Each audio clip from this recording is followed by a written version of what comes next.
Hello বন্ধুরা, আমি আজকে তোমাদের সাথে শেয়ার করছি বেগুন আলু দিয়ে ইলিশ মাছ রেসিপি আর বাঁধাকপি ঘন্ট।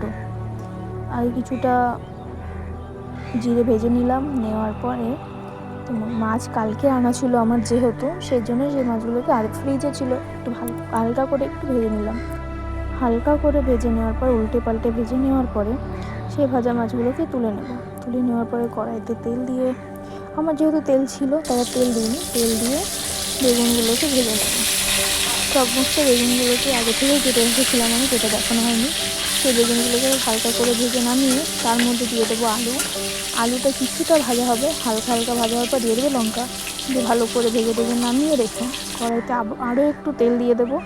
তেল দেওয়ার পরে দিয়ে দেবো জিরেটা একটু ভালো করে ভাজা হবে, ভাজা হতে হতে দিয়ে দেবো তার মধ্যে তেজপাতাটা ভালো করে ভাজা হয়ে গেলে, মতলব একটু পুড়ে মানে আমার মনে হয় যে তেজপাতা, জিরে, লঙ্কা এগুলো একটু ভালো মতো পুড়লে খাবারের স্বাদটা একটু বেশিই হয়। অনেকে দেখি একটু কম ভেজে দেয়, কিন্তু আমি একটু বেশিই ভেজে দিই। তাই তেজপাতাটা ভালো করে ভাজা হলে দিয়ে দেবো দুটো শুকনো লঙ্কাগুলো ভাজা হয়ে গেলে দিয়ে দেবো আগে থেকে ভেজে রাখা সমস্ত সবজি, মতলব বেগুন আলু দিয়ে কিছুক্ষণ নাড়াচাড়া করবো, উল্টে পাল্টে ভালো করে নাড়াচাড়া করতে। জানো তো বন্ধুরা, নাড়াচাড়ার মধ্যেই তরকারির স্বাদ লুকিয়ে থাকে।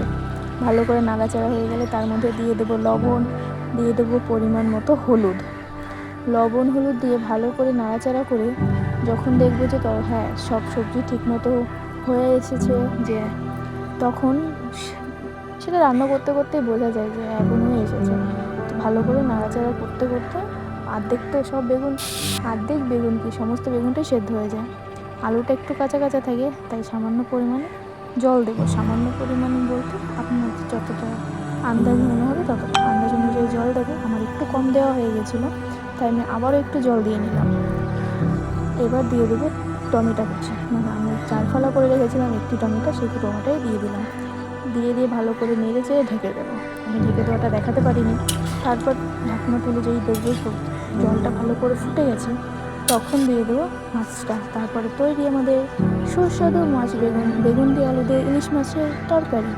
তারপরে এবার আমরা করবো বাঁধাকপি ঘন্ট। তার জন্য আমাদের করে নিতে হবে আগে বাঁধাকপিটা সেদ্ধ।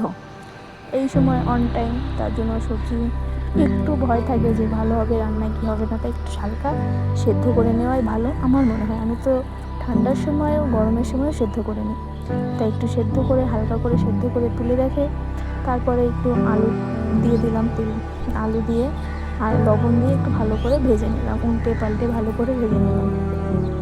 তার মধ্যে জানো তো বন্ধু, আমাদের কারেন্ট ছিল না আজকে সকাল থেকে। হট করে কারেন্ট আসে, আমার বর গ্যাস অফ করে হিটারে বসিয়ে দিল।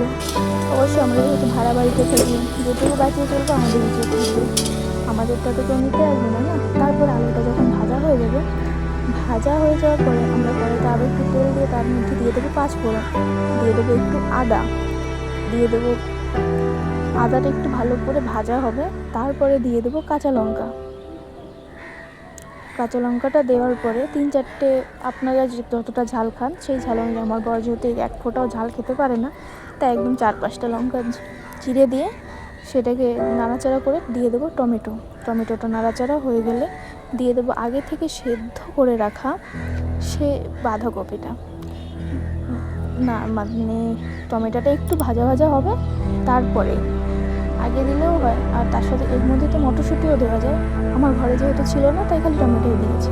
সে আগে থেকে সেদ্ধ করে রাখা বাঁধাকপিটা দেওয়ার পরে ভালো করে উল্টে পাল্টে ভালো করে নাড়াচাড়া করে দেওয়ার পরে দেবে আলু দিয়ে ভালো করে নাড়াচাড়া করে হয়ে এসে গেলে দিয়ে দিতে হবে জিরের গুঁড়ো দিয়ে দেওয়ার পরে ভালো করে আরেকটু উল্টে পাল্টে নেড়ে চেড়ে নামিয়ে রাখলে তৈরি হয়ে যাবে আমাদের সুস্বাদু বাঁধাকপির রেসিপি।